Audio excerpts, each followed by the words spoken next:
whatever, those go to AndyMark, and those are first fields.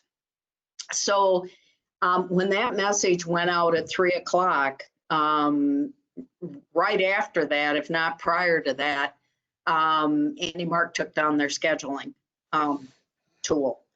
So the subsequent email that went out just reinforced the fact that there will be no support for off-season events. There's no FMS Lite, no fields, no posting on First website, etc. So, it's one of those sad things that as a result of the cancellation of this program, this year's competition, and the general direction of next year's competition, those fields will be used. Depending upon what they decide to do to enhance the game, they may be modified. Teams may receive more pieces. They'll definitely receive on kickoff day more guidance as to what the changes are. The whole refund thing and vouchers, please have faith that they are working on that. I have already received information on 2 teams, and what appears that the process that they're working appears to entail dropping you from events. So I'm receiving, and therefore I'm assuming you will be receiving, a notification that you've been dropped, say, from Buckeye. And that would tell you that they're working on your team's adjustments, whether it's if it's your first event, that's the $1,000 voucher, or if it's subsequent events, by the time they get to you, it's the refund, either coming to you, to your school, going back to your mega sponsor. There are sponsors that send huge checks to New Hampshire.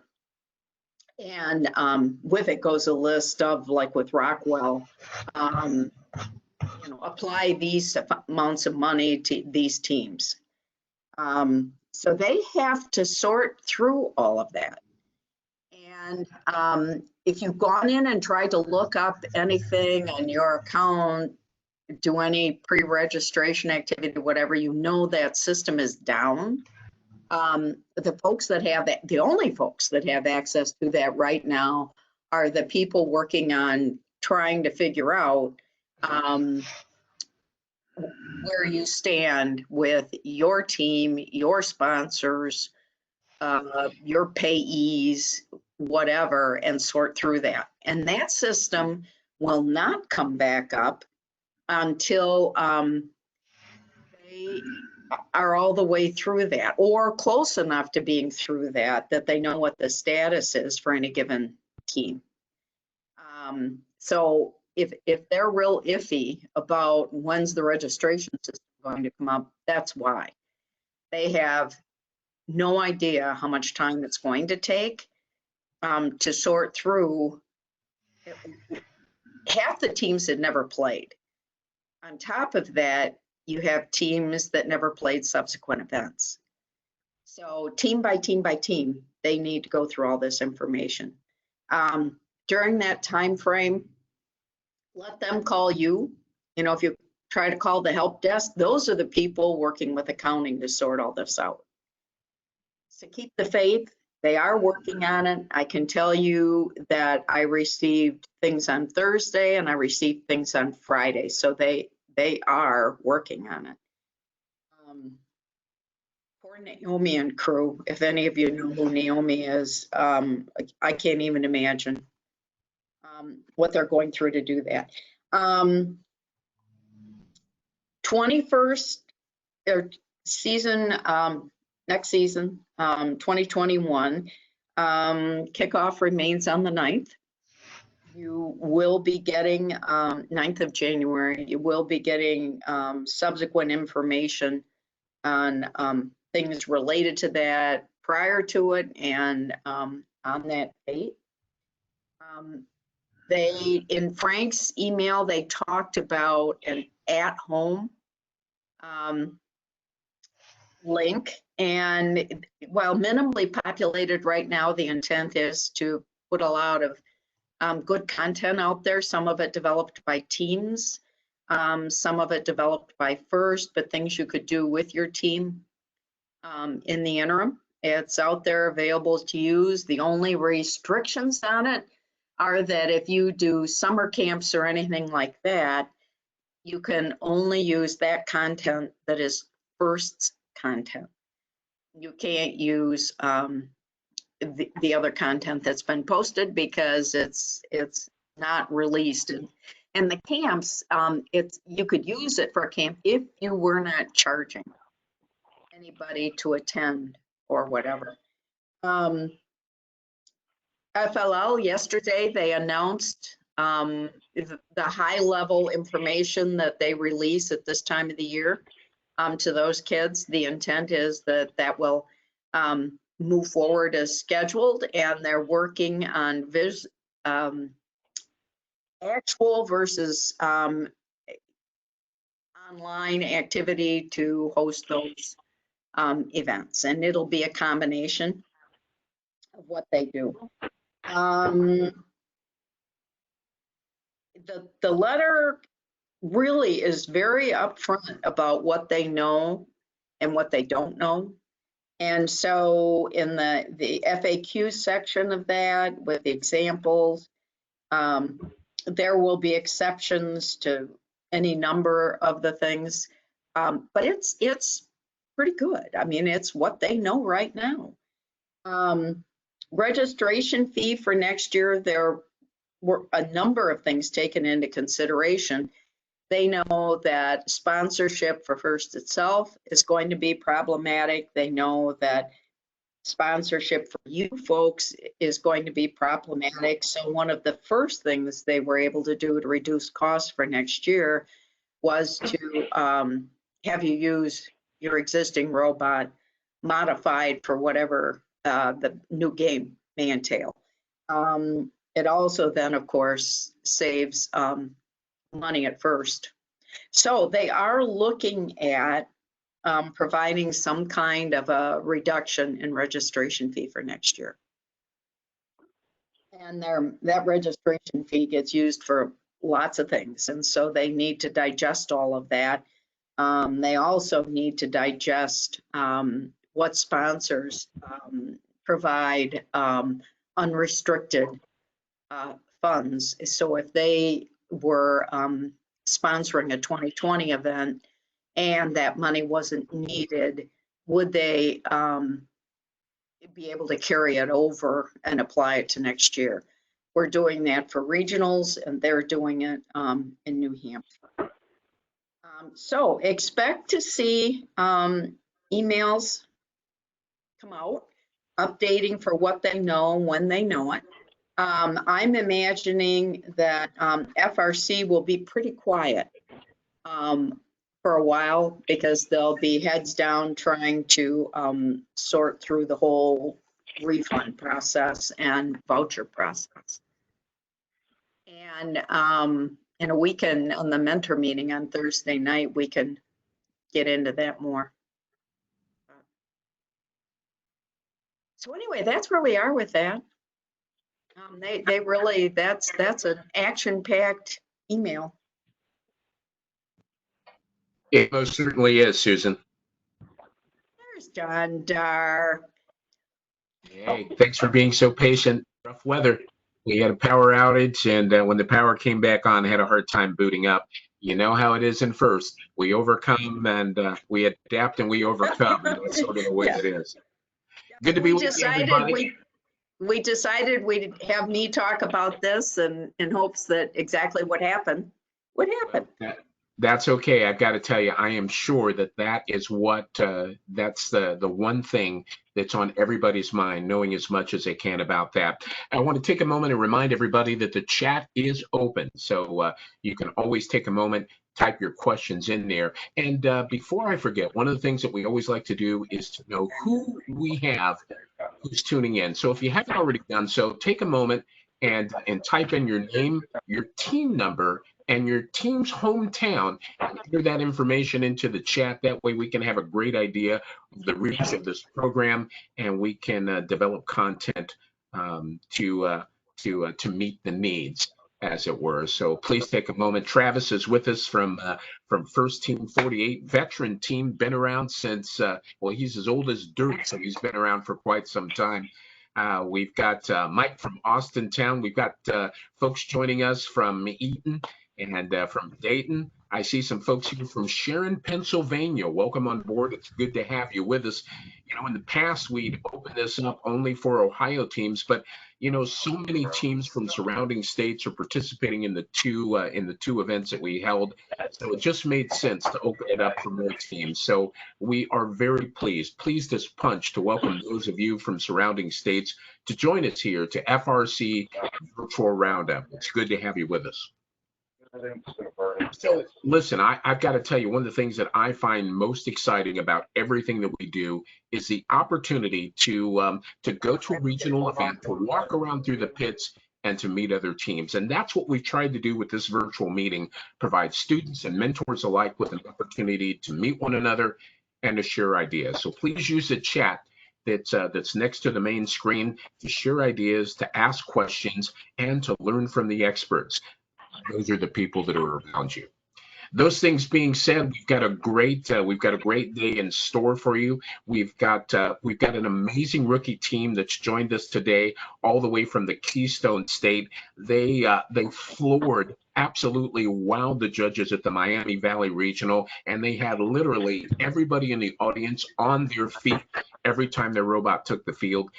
They are in our showcase spotlight today, and I can't wait to hear from them. We're also going to be learning a little bit about the Woodie Flowers Award and what it takes to write a successful awards nomination letter. That's an amazing essay, and we've got team representatives from a couple of teams here in Ohio, and they're going to teach us a little bit about how to write a successful letter.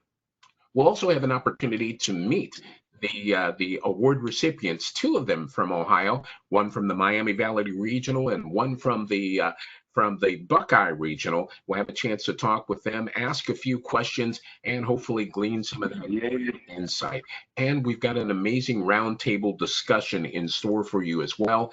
It'll be a chance for us to put our heads together and look at a common problem that we think we're going to be facing here in the future. All of that plus more on this episode of FRC Virtual Roundup. Now, before we get to anything else, it's time for our very first trivia question. So, folks, if you'll join me for just a moment, let's put that up on our screen. I want to make sure that everybody has an opportunity to answer the question.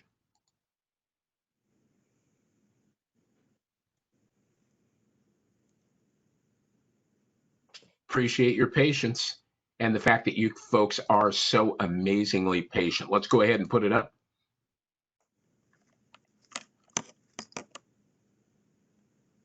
So before we go any further, I want to just remind you of the rules for our trivia competition, and that is only one answer per person. You have to enter your answer into the chat. And you know, last week, Andy told me that we had so many correct answers that this week, we want to make sure that the winners will be chosen at random from all the correct answers that are presented. Those things being said, here's your first question. The WOW Alliance is made up of nearly 100 FRC teams. Which three states do these teams come from? Once again, what three states do these teams come from? While you're thinking about that, let's take a moment and talk about the Woodie Flowers in a segment that I like to call the tips and techniques. You all have heard the words at every regional event that we've gone to. The great introduction about the Woodie Flowers Award and what it takes to nominate it. But what does it really take to write that essay, an award-winning essay? Well, fortunately, we have the representatives from two teams whose mentors are Woodie Flowers Award winners for this season. Joining us here to tell us more about how to write a winning Woodie Flowers Award nomination letter are members of first team, let's see, 379. That'll be the RoboCats. And we also have members of 1038. That's Lakota Robotics. Folks, it's all yours. Take it away.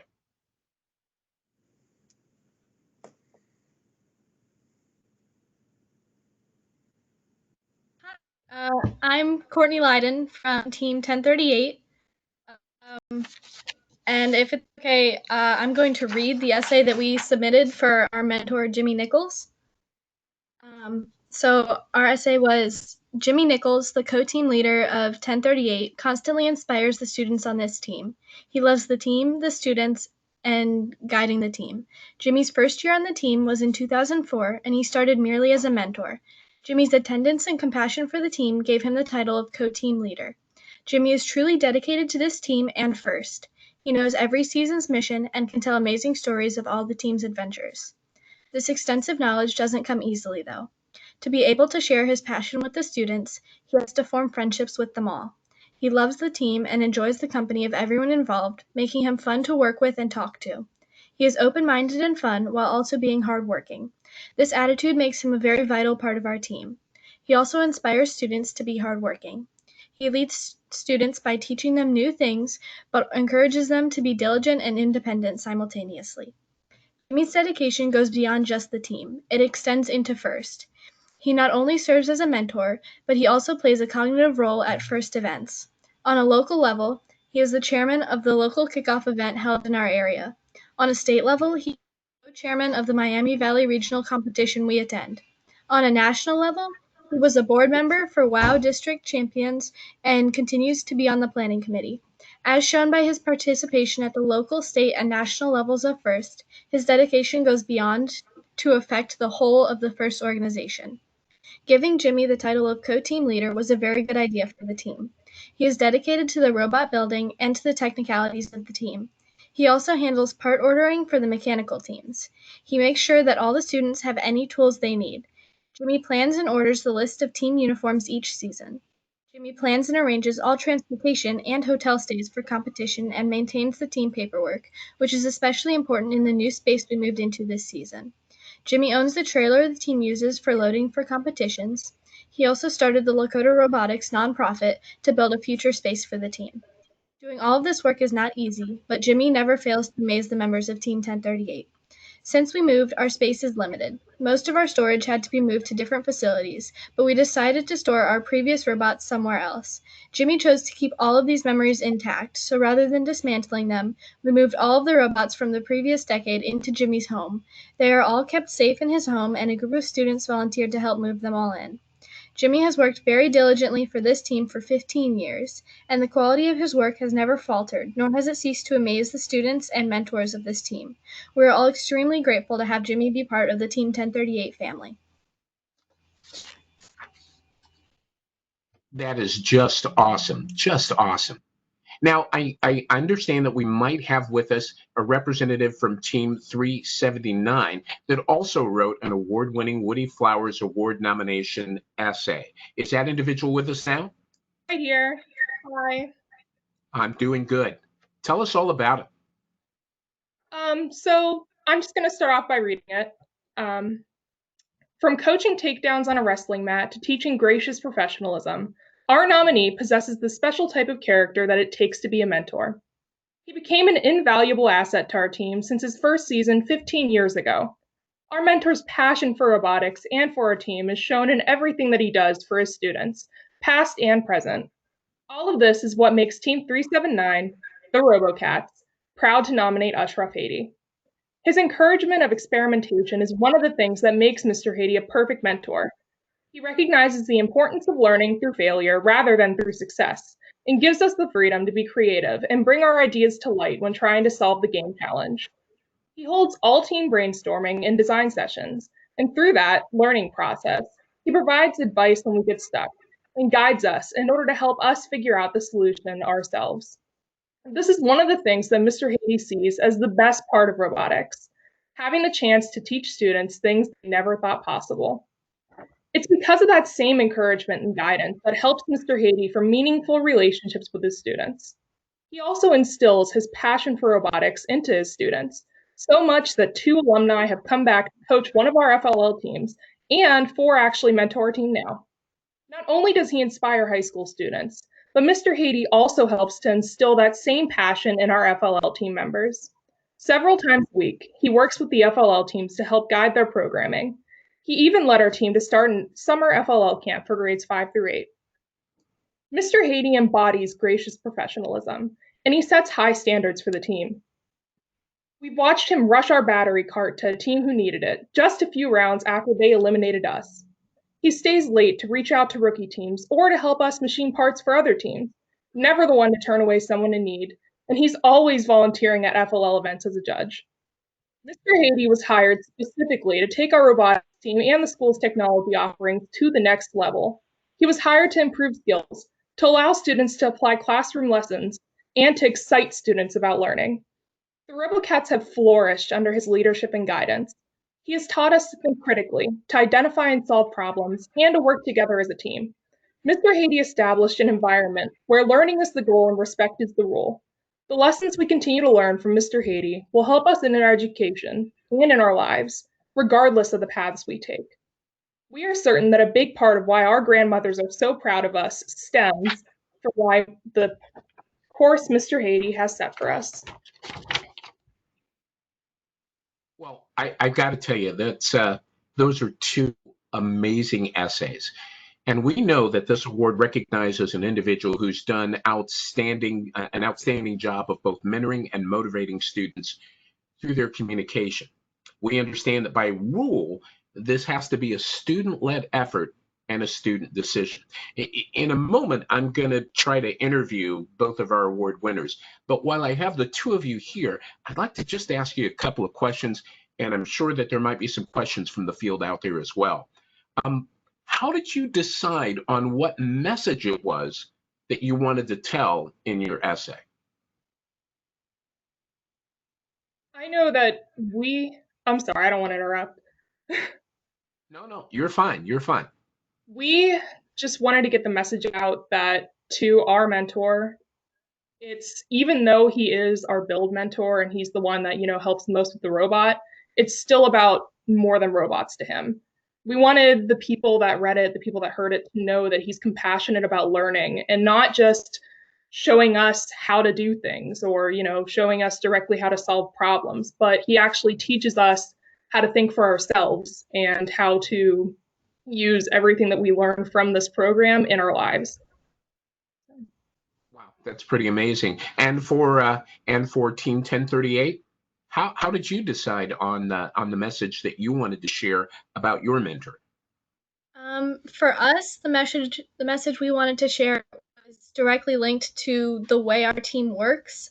We see ourselves as a family because we truly do love and care about each and every one of our students.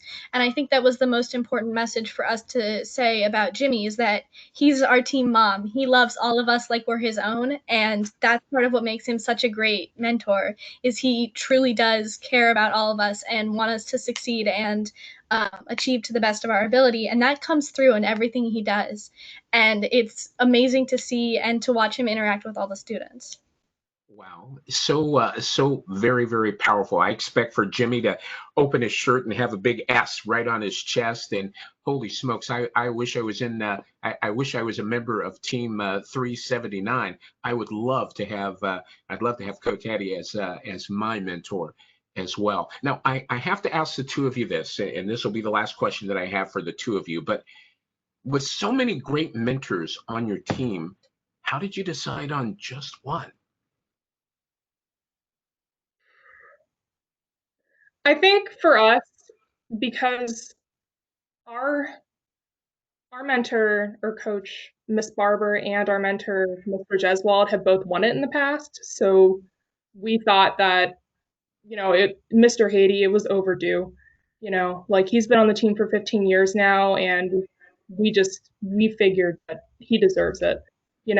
We go through all of our other mentors, and they all, of course, are deserving of it, but we've just been so excited for him to finally win this. So I think that's why we ended up writing the essay about him. So neat. So very, very cool. Well, I love what you guys have shared with us. It is so powerful, and it certainly means a lot to everybody that's here. And now, ladies and gentlemen, we have a real special treat because we have both of these mentors that are here with us. Let's take a moment and meet the two of them. Ladies and gentlemen, from team number 1038, Lakota Robotics, please welcome Jimmy Nichols.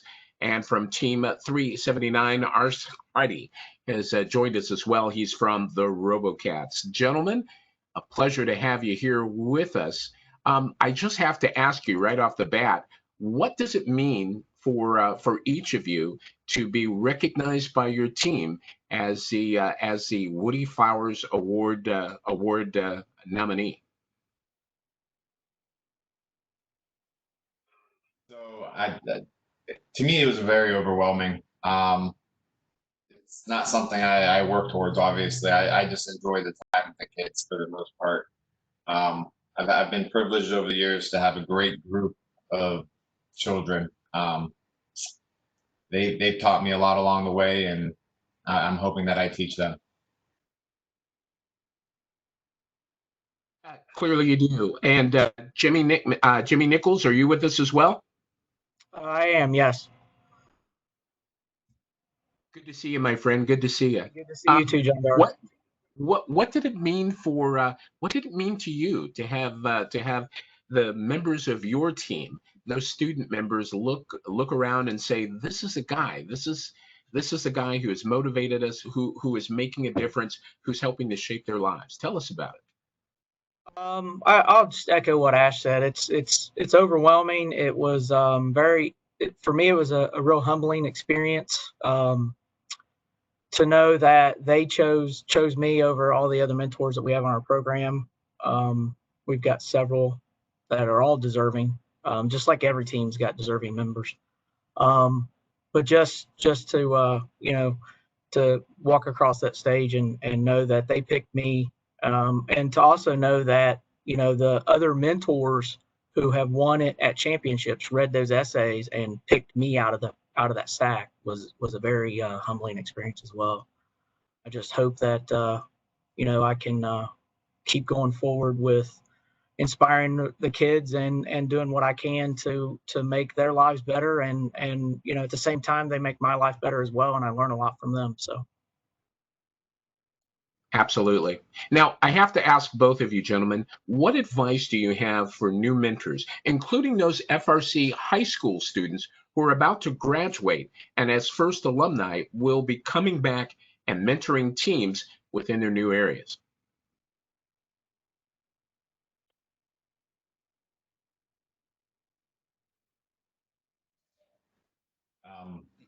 Could you repeat the question? I'm sorry.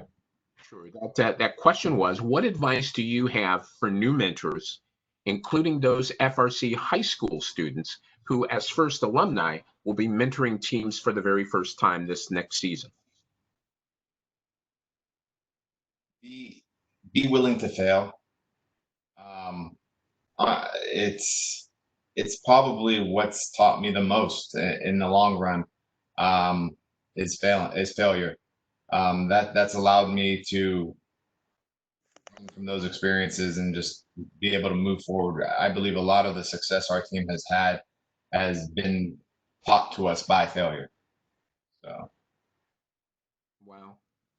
Well, I got to tell you guys, you are both true inspirations, and I know that just being able to talk to you and share what it is that you do, you are definitely inspiring a whole new generation of innovators, explorers, and problem solvers. Thank you on behalf of everybody here in the Ohio First region. We want to thank you for your continued efforts.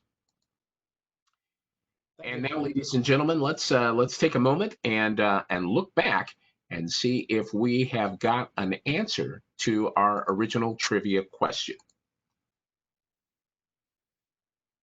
And I believe that first question was,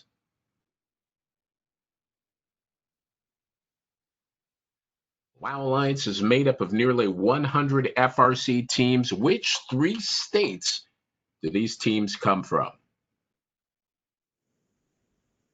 And that answer would be the participating WOW Alliance teams represent Western and Central Pennsylvania, Ohio, and West Virginia. Andy Antes, how many correct answers did we have? Well, it looks like we got 11 correct answers. Holy smokes. Well, hang on a second. I've got my lucky dice here. And let's take a moment and all right. Who had the third correct answer today? That would be Mr. Ashraf Hadi. Oh, it just figures. Another award winner. So congratulations, Coach. You are the winner of a $25 e-gift certificate to the First Store. You can use that to purchase a new First shirt, a hat, or any number of other swag that are out there. And by the way, folks, if you didn't win this time, that's okay. We've got another trivia question coming up. In fact, this one is going to test your knowledge about the game. And Coach Hattie, you can't apply to this one. I know that you lead by example and show that gracious professionalism. You give somebody else a chance. Remember, one answer per person, and make sure you put your answers in the chat. Your question is, during the autonomous period of this season's game, what were the 4 ways that an alliance could score points? Once again, during the autonomous period of the season's game, what were the 4 ways that an alliance could score points? While you're thinking about that, time to move on to our next section. And this segment is our virtual roundtable. And today's discussion topic, building a statewide support network. Now, this is an open discussion based on today's topic, so feel free to jump in, unmute your microphones, or if you prefer to simply put your information into the chat, go ahead and do that. We're glad that you're here. Let's see what we've got. Now, we know that there's some teams that have been doing some things within their small areas, but I have to tell you, I have to think as we look towards the new season and knowing some of the challenges that we have financially speaking, that there might be problems and teams might not be able to get supplies they need or the tools that they need. They might not have the sponsors to help them go out and get it. So how can we help teams throughout our region to be able to participate in upcoming events, both upcoming events and other activities that they might have that are going on as well? Andy Antes, I know that you've done some things in the past. Can you tell our audience a little bit about what you're doing in your neck of the woods? Yeah, our group in Northeast Ohio and Northeast, our NEOFRA organization has been working. We've been working together for so many years. It's just become something that's common for us that I don't even think we even think about it too much.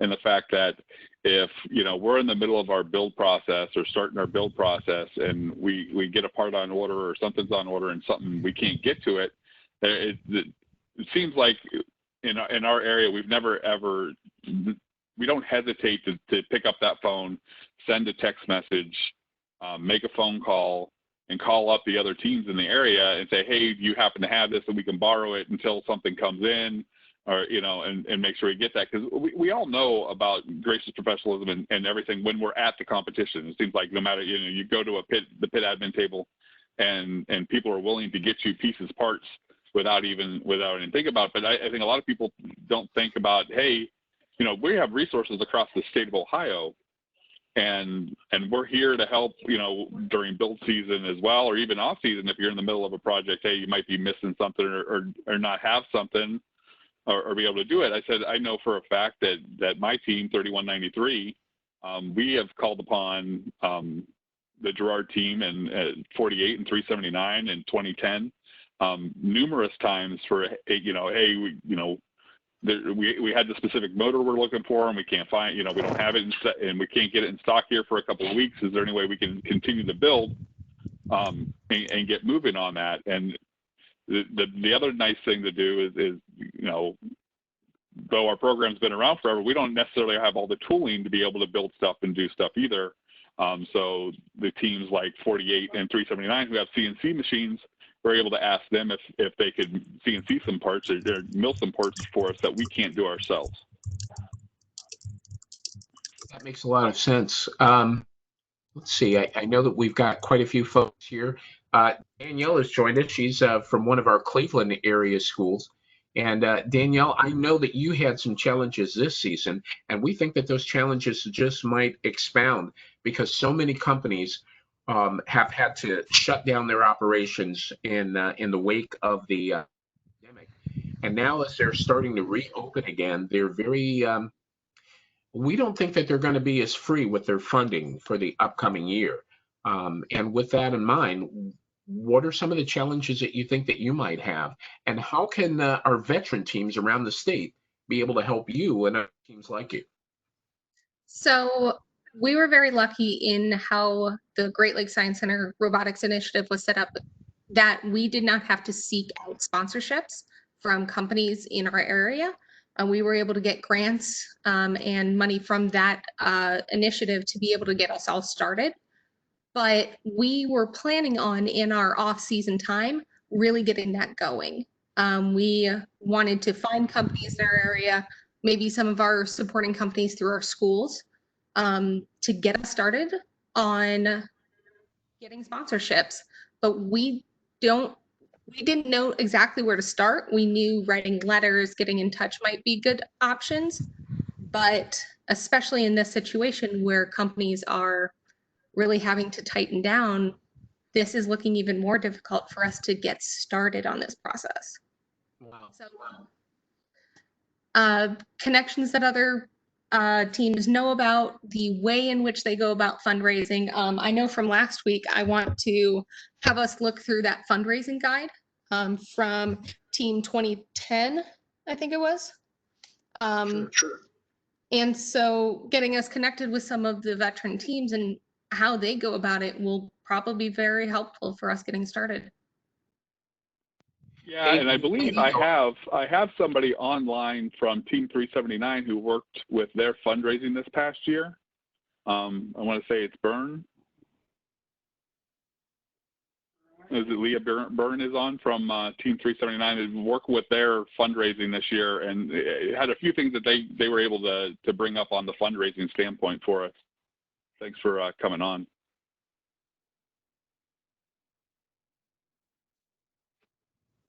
She was on. Advisor that have worked well for you around the state. Anyone? Aiden Wheatley, do you have anything to share?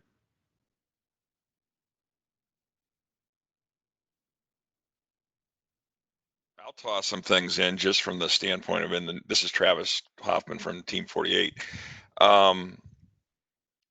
You know, obviously the pancake breakfasts and the come to us and gather in large groups type things are not going to be a thing you can really do in the short term. So I know one thing that we did, and there's still some logistical things about that, but we were able to, there's a lot of people that are staying in, they're ordering food in, they're playing video games, so little things like maybe a raffle for a video game system. We've done that in the past and it's been very, very lucrative for us, or raffling off things that are something that people like to do, which is, order food and eat it, gift certificates, that kind of thing.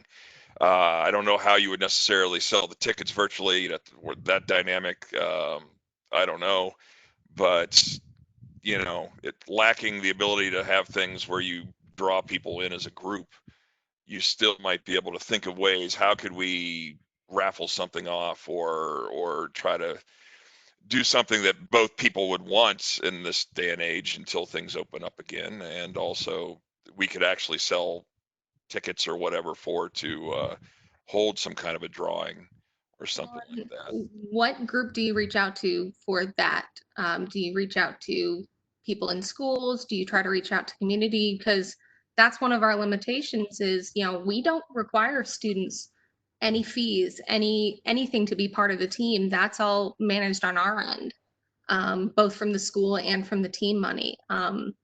So we already have limited resources. Who do you reach out to do those kind of events? So if you don't mind me chiming in real quick, I guess I'll speak on behalf of 379 for a moment. I don't know much about, I don't get too involved with the fundraising aspect of it as much until Leah gets back. I'm not sure where she's at. but we reach out mainly to the community for our fundraising efforts. We also do a pancake breakfast. That one's more focused towards our community. So Yeah, we sell our tickets, like, obviously we have a bigger audience if we can sell at basketball games and elsewhere where the audiences are bigger. But our school, the teachers, the administrators, the community members, it's all sold and targeted to the community that already, if you have a good outreach and they know who you are, you get yourself and your name out. And it might be more challenging for younger teams because they might not have established themselves yet, but this is one way to do it. Here we are, we're doing this cool thing. We have a need to raise funding to continue to do it, especially in a challenging time. We understand that it might be tough for other people right now to give, especially companies and that kind of stuff. But if we can provide something that is kind of fun, that others, that your customers, so to speak, the people buying the tickets or whatever you're giving away or supplying, flower, I think, didn't 379 just do some kind of a flower sale? And actually, we did a hanging basket sale just prior to Mother's Day, and it turned out better than last year. We did all online sales. All right, we set up a Google form for payment and PayPal. They did all online sales, and we set it up kind of like a drive-through. We had all the orders placed out on the schoolyard, and cars pulled up. Nobody got out of the car. We loaded the vehicle. Everybody's wearing their PPE. And it was already paid for, so they literally picked up and just drove away. Nobody was. Yeah, I guess this is a unique situation because my school and a number of the schools in the Cleveland initiative, in the robotics initiative from the Science Center, we aren't community-based schools. We're in Cleveland, but our students come from all over the city. So especially with my school having multiple campuses, there isn't necessarily a community than the families directly involved. So trying to figure that out might be different because why couldn't you target each individual? Is individual students and members, approach groups that they're familiar with, if they have an extended family, grandmas, whatever. I know, it's not like, here, give us a lot of money. It's try to get a couple people to just get started, somehow with, hitting up a church or an employer or something like that, fellow employees or something. Something we do here in Toledo, this is Tom O'Neill from 451, that might work well in Cleveland. We do a festival in downtown, and we handle all of the garbage and clean the tables and stuff. And we make $3,000 in a weekend. Now, unfortunately, this year they've already canceled it because they can't get a permit from the city.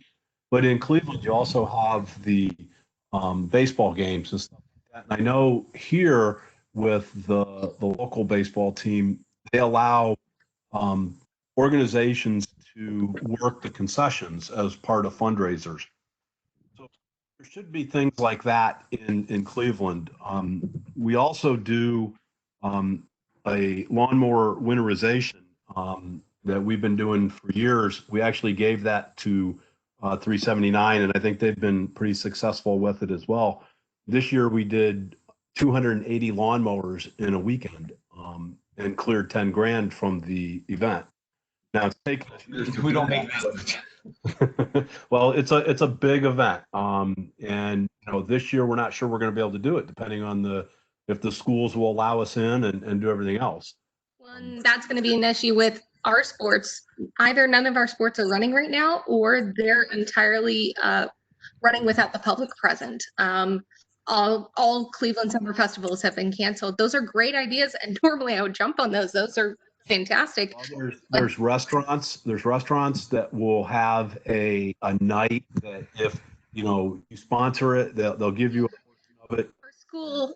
Our school does a number of those, and they're moderately successful. But Kroger does that here with a percentage of the sales, and I know the bands take huge advantage of that, and we take that, and we don't get a huge amount of money from it, but again, it's multiple source. We sell Rada Culture. We're also organized as an explosive in Boy Scouts, so we sell Boy Scout popcorn, and basically we're part of the Boy Scouts because it provides insurance for us. This is Judy Barber from 379. Can you hear me? Yep. Okay, Hi, Judy. so I wasn't sure if I could even get on. You were saying that you weren't part of a specific school. We do a lot of our advertising, and I think this with our hanging basket sale, we really advertise through Facebook. So since your students are from various areas, most communities have a Facebook community page. So if you were advertising on all of those, and now we're using Google Forms and posting our community pages, and we found that to be a very successful way of promoting our events. And I can. We're getting ready to do that with our golf outing. We're setting up. And we are in Team 451. We're 13 different schools. We're not affiliated with one school. If you don't mind, Judy, can you? I meant to mention this to her, but we don't charge for. We don't really. We have a student fee, but it's more incentivized through fundraising. So they have to fundraise so much. Do you know what I'm saying? I'd rather have Judy explain it. The students have what we call fundraising credits, and they're expected to raise $600 a year, or 600 points, we call it. So if they sell a hanging basket and our profit is $9 on the hanging basket, then they get I give them 10 points towards fundraising credit for that. If they donate $20 worth of lottery scratch-off tickets for a lottery basket, they get 20 points. They bring in a donation gift card for $25, they get 25 points. So it's an incentive for the parents and the students to work towards all of the fundraisers. And if they don't meet those points? Then they're not eligible to travel. We very rarely have a problem with that. Very rarely. Very rarely. Right, and 48 is the same way. Yeah, we allow them. We switched over to match kind of more like what Judy did and those guys do, and we used to have a fixed fee of about, it was $150 a student, and we're in an inner city Warren, Ohio. It's it's not, there's all kinds of pockets of good, well-to-do and otherwise throughout the city, but and Frank, I don't know if Frank is on as far as what we do specifically, but it's the same, pretty much the same thing that the 379 does, and it works well. You don't deny the kids the opportunity to meet and experience the robot build or the chairmans and the Woodie flowers and everything that happens in the school. You keep that open to as many kids as possible. But when it comes time to the things that actually really do cost a lot of money, such as travel, that's where it's like, that's your incentive. It's like, if kids and families, if you don't contribute to the common good, then it's as well as all the other things, keep your grades up and everything else, then you're just not going to travel. And I think it's fairly well accepted on our team too, that if you don't meet those goals, then you just don't travel. My school is basically 100% poverty rate. Every single student in my school qualifies for free lunch. That's not realistic for our school to expect our families to contribute. Well, ours is, Warren City, we're in the same boat. All of our school is free. Well, it's just free lunch. It's not even reduced lunch. So we're in the same boat as far as that is concerned. And the kids still, if they want it enough, they'll find a way. But we also, we know that we can't just paint the broad brush either. We have to take into consideration that there are some students that just aren't going to be able to do it. And if they're keeping up their side of the bargain elsewhere, the star robot builder, the really good at the presentations, or they're putting in the work somewhere else, then we don't hold them necessarily to the same requirements as everyone else. But they have to, come to you and they have to talk to you. So, but we've had a lot of low income families that have, kept up their end of the bargain. They've done the fundraising. They've put in the work in the shop, working on awards and robots. And like I said, if they want it enough, they'll make it happen. And our students and parents also get $10 an hour for each fundraiser that they work at, whether it's a student and or the parent working. So if they're working at the trash and treasure sale or the pancake breakfast or the lawnmower winterization, they're earning credit just for being there and working also. If they we do ours similar to that. We have a fee, but we have the hours that they work. So like for the festival that we bring in $3,000, there's mandatory hours that each student has to participate in, and then they can have their parents and others participate as well. And then we take the total amount and divide it by the hours worked, and we come up with $1 per hour. We have well over of our students that totally fundraise their entire fee. Because again, we don't want finances to be a barrier to the team, but they have to work for that. They have to put in the hours of fundraiser or outreach or like doing awards. They can say, okay, let's say they can't make a fundraiser because they've got some other program or requirement they have to go to. Then they can put other time in on extra credit stuff of working on an award or making banners or other types of stuff. Let's back up 1 second too, because I think a common thread that a lot of us have been mentioning is it's not just one or a few people, like the core team leader, the teacher. And if you're starting out as a smaller team, it's tough.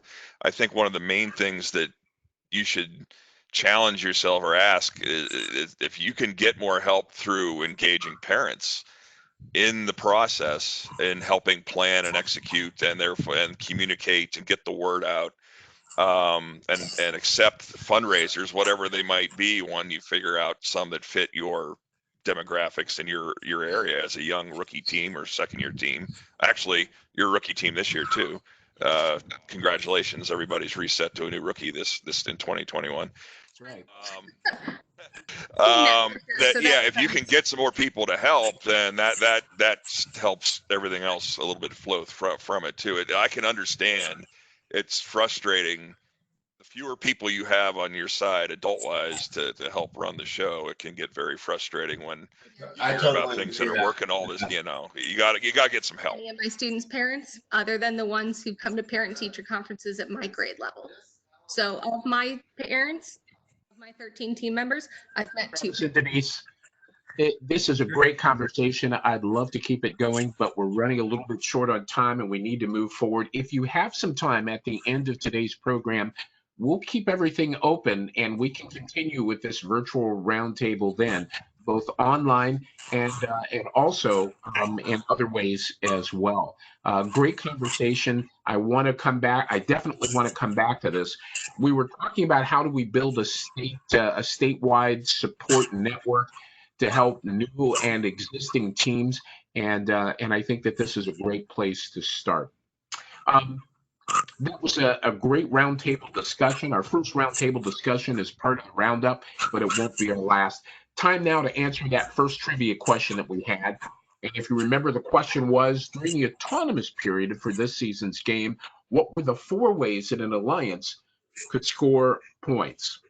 The answer was the alliance could earn 5 points for each droid that moves off the initiation line, plus 2 points for each power cell scored through the bottom port, 4 points for each power cell scored through the outer port, and 6 points for each power cell scored through the inner port. Andy, how many correct answers did we have? I got 7 correct answers on this one. Wow, 7 correct answers. Rolling the dice here, folks. And let's go with the 5th correct answer that we had. Who had the 5th correct answer, Andy? The 5th answer is Mike. And Mike, I believe, is Mike Malott from Team 3193. All right. Mike, congratulations. You've won yourself a $25 e-gift certificate. Good at the first store. Thank you for playing the game and certainly for knowing this season's game as well. Once again, if you didn't win that one, that's okay. You have your chance for this next trivia question, and here it is. The Miami Regional began in Cincinnati as a Queen City Regional. In what year did the Southern Ohio Regional make its debut? Once again, the Miami Valley Regional began in Cincinnati as a Queen City Regional. In what year did this regional make its debut? While you're thinking about that, let's talk about one of the teams that participated in this year's Miami Valley Regional, an outstanding rookie team that was simply amazing. This team is new to the FRC, but they're no stranger to FIRST. They are the 2018 World Festival champions in FLL. They host not one, but two online training sites supporting over 600,000 FIRST users around the globe. They were the Rookie All-Star winner at Miami Valley, and believe it or not, 2020 marked the 10th year that this team has been together. Ladies and gentlemen, they are the pride of Sharon, Pennsylvania. Please welcome the members of Team 8027, not the droids you're looking for. They are our Showcase Spotlight team. Team, if you're ready, we'd love to see your presentation. Hi, so I'm going to go and share some slides. You've got control of the screen, sir. Okay.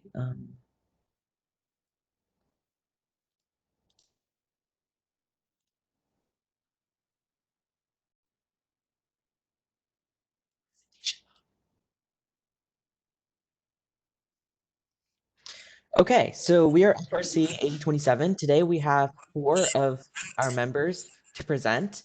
Me, I'm Arvin Station. We also have Sanjay Station. He's a junior on the team. And we have 2 sophomores, Eli and Ramsey. So first, we'd like to talk a little bit about who we are. We're a rookie team based in Sharon, Pennsylvania, at the border of Ohio.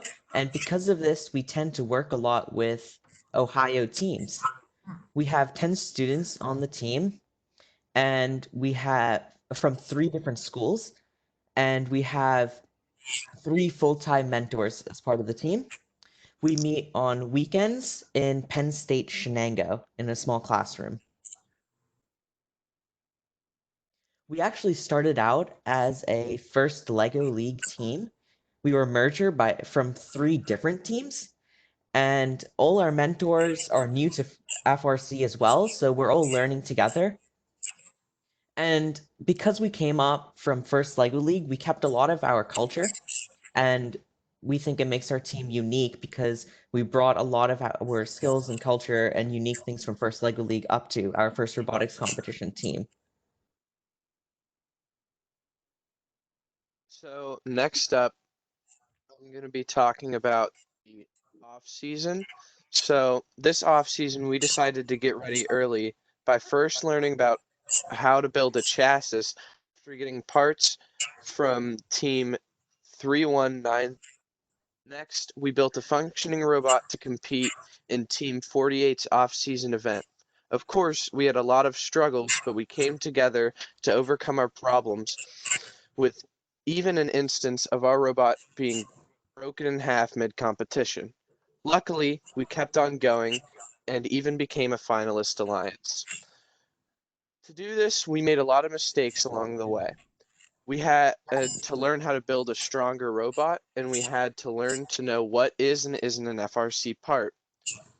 We also weren't able to drive the robot until the night before the competition, in which we ended up breaking some parts of the robot. But Team 48 helped us a lot by assisting in repairing and even improving the robot. It was very fun and exciting, so if anyone ever has the opportunity to compete in an off-season event, it is definitely worth it and a great learning experience. Okay, so next we're going to be talking a little bit about our robot for the Infinite Recharge season. So something new that we actually had to learn coming up from first LEGO League is CAD design, because unlike building with LEGO, it's the metal that we use in FRC is less forgiving. We need to make sure that we do things correctly and not make as many mistakes, because when we make a mistake and make a hole wrong, we have to scrap the whole beam, and it costs us a lot of time and money. So CAD design was really important. We decided to use SolidWorks for our team, and so on the left you see an image of our robot for the Infinite Recharge season designed in SolidWorks.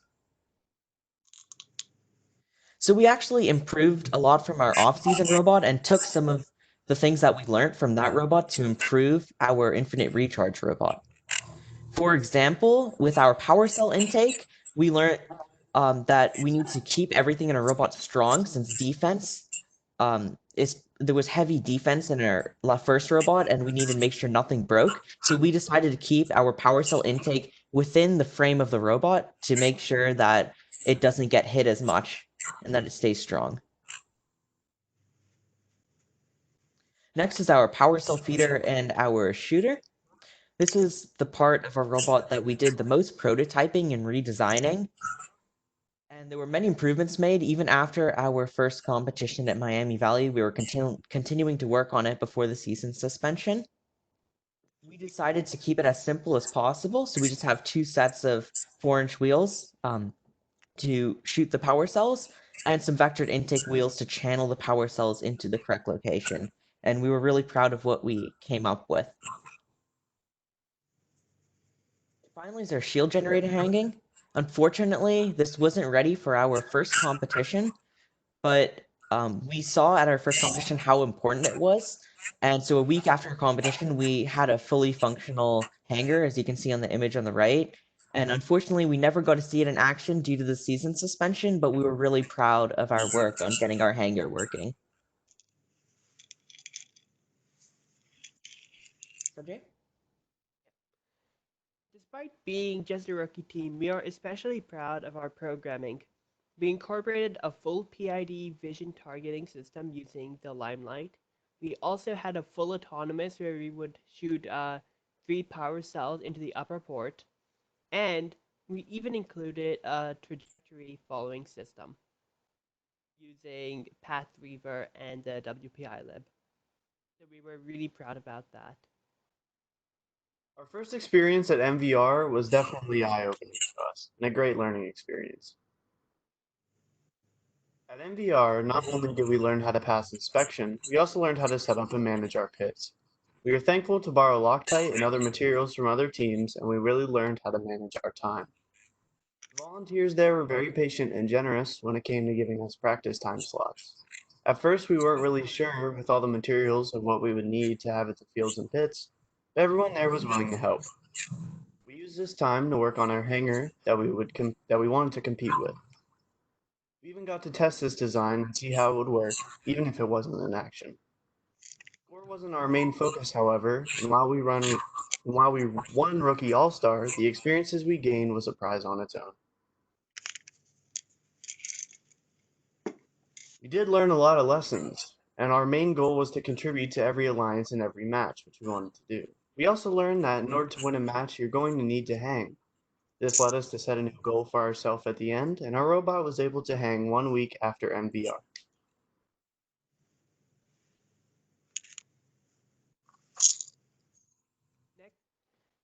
Next up, when we first learned that the season was suspended, we were initially sad, but we still found ways to get around it and still learn and have fun and meet as a team. To begin, okay. Next slide, Arvind. Oh, okay, sorry, it's a little slow here. The first thing we did was we participated in the on-shape robots to the rescue contest. We wanted all our team members to learn how to CAD and collaborate on a project together. So we met over Discord every day since early able to compete in this. Our entire team worked on the project, starting all the way with just a logo to the write-up, and some members worked on the CAD itself. In the end, we designed a nurse bot to help healthcare workers stay safe.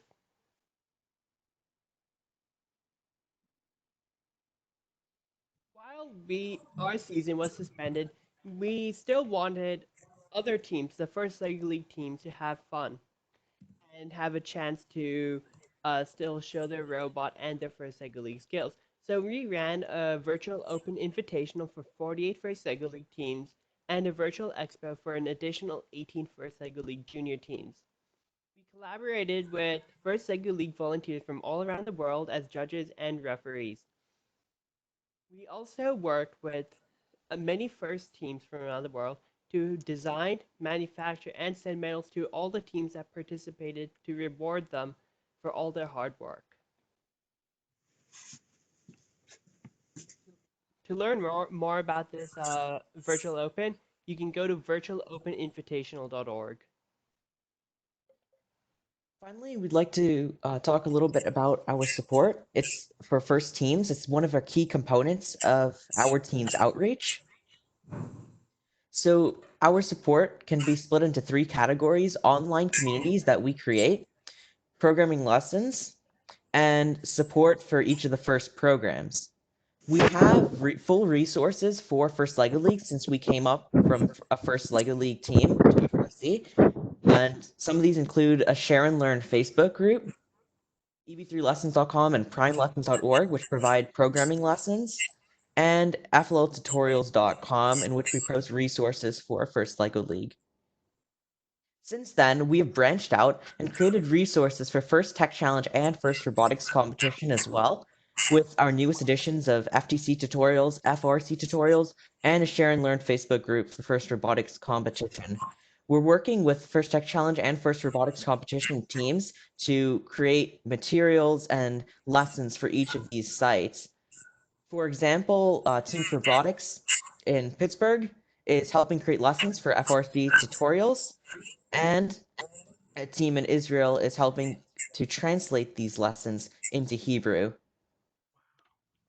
We would love to collaborate with any of you if you're interested in writing lessons and tutorials and materials for First Robotics Competition or First Tech Challenge. And you can contact us through team@droidsrobotics.org or through our website at droidsrobotics.org. That's it. Wow, you guys are awesome. Just so very, very impressive. Are there questions for members of this outstanding rookie team? How would teams with really cool FRC type things to share, such as fundraising and technical stuff and links to really cool websites that people may not know about, how would we contribute to your FRC site? What's the easiest way to get a hold of you or send information to you? Is it the email address right there? Looks like. Yep, I think just go ahead and email us and we'll get back to you as soon as possible. Maybe we should have Andy send that out directly, just that link, and actively solicit an email, which adults are more prompt to see, and then keep hammering that home, because I think what's going to happen is the more you build the content into that, the more people are going to see that it's a cool resource and want to contribute to it and then use it and all that. So we got to keep it out in the open. And I have a feeling you guys will have no problem marketing that, but some additional help will be good. And I'm only saying this, I didn't even know about their website because they're Pennsylvania and Ohio FLL and Pennsylvania FLL don't even talk to each other. It's like a completely different thing. So they were just right across the border in PA doing all this awesome stuff, and I wasn't aware of it. And I go to their FLL site. I'm like, oh my goodness, this is just outstanding for the types of things that you could do. So yeah, if they do anywhere near as well as they did with the FLL stuff, it's going to be an outstanding resource for not just Ohio, FRC, and beyond. So keep up the good work, guys and gals. Thank you so much. I agree. Don't forget, we all want to support one another. So I encourage all of you that are out there, if you have the opportunity, take a look at some of the online material that's been developed by this team, and then give them some genuine feedback. You might be able to help them improve what they've already come up with, or you might learn something new while you're taking a look at this. So, and of course, we've got some great teams throughout the region who have developed some content on their own, like the video series that was put together by 1038. So these are all resources that we have that we should be sharing and utilizing to help strengthen our teams throughout the region. Great presentation, guys. Absolutely awesome. Thank you. All right, let's take a moment and see where we were. I think it's time to answer that last trivia question that we had. Again, special thanks to 8027, not the droids you're looking for, out of Sharon, Pennsylvania. They did an outstanding presentation. And now back to that trivia question. This was a tough one for those that might not remember. The Miami Valley Regional began as the Queen City Regional in Cincinnati, Ohio. The question was, in what year did the Southern Ohio Regional make its debut? And the correct answer is 2013. The Queen City Regional was first held in 2013 on the campus of Xavier University. And believe it or not, the RoboCats 379 was among the winning alliance for that very first regional, that very first event that was held back in 2013. Andy, who had the first correct answer? And again, the correct answer was 2013. Well, I was going to say, everybody said 2012, John Dar. So, and I'm pretty sure it was a 2012 robot that I took down to that regional. Is that right? Yeah. How many correct answers? I'm sorry, how many answers did we have? We ended up with 4 answers of 2012. No 2013s. No 2013. So, pretty sure it was a 2012 year. Shoot me in the foot, man. Shoot me in the foot. Who was the first with 2012? The first one with 2012 was Bobby Rubra from 3266 in beautiful Cincinnati. I should have known. Mr. Unrez, the very best, and we'll make sure that he gets a $25 gift certificate. I'll go back and check my trivia book, but if you say it's 2012, then I am, man, talk about rejection. I'll get it right. I'll get it right for you. Time for trivia. Folks, we're running short on time, but I did want to let you know that we're going to make some time available after we finish with today's broadcast. 2 special editions that are coming up soon. We have a mentors meeting to further discuss some of the issues that were raised today. That mentors meeting will be on Thursday, May 21st. That's this coming Thursday. And Andy, correct me if I'm wrong, the time for that is at 8 p.m. Eastern time? Yeah, I'm shooting for 8 p.m. Eastern on Thursday night for our mentors to meet. So hopefully it's after everybody's done with work and everybody's relaxed, done with dinner, put the kids somewhere, and we can sit and talk for a while. Great, great.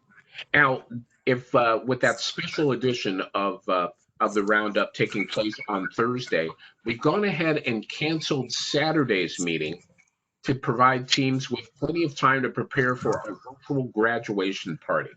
There are many graduating high school seniors from across the region, and we want to celebrate their success. So on Saturday, May 30th at 1 p.m., we're going to have a virtual graduation party, our commencement ceremony, as it were, for our FRC graduating seniors. Please join us for that. Once again, that's Saturday, May 30th, 1 p.m. You don't want to miss that one. FRC Virtual Roundup would like to thank our guest presenters today, Susan Lawrence, who joined us early on, Mr. Andy Yantes, who is always there, who presented for us today were First Team's 1038 Lakota Robotics. We also heard from 379 the RoboCats out of Girard, Ohio. And of course, our spotlight team was the rookie sensation, 8027, not the droids you're looking for. And of course, we want to thank all of you who participated in a roundtable discussion, the many WOW Alliance teams from across this region. FRC Virtual Roundup is presented by Ohio First. Technical support being provided by Mr. Andy Yantes. Logistical support, Susan Lawrence responsible for that. Trivia and prizes coming through Ohio First. And of course, we have additional in-kind support being provided by First Field Operations out of their Midwest office, Great Lakes Science Center, and Cisco Systems. We are just a little past the time that we had planned for today, but as I mentioned to you before, we'll stop the recording in just a moment and provide you coaches and you students with an opportunity to communicate with one another, to answer a few other questions as we continue with our roundtable discussion. Thanks everybody for joining us. We'll see you next time on FRC Virtual Roundup.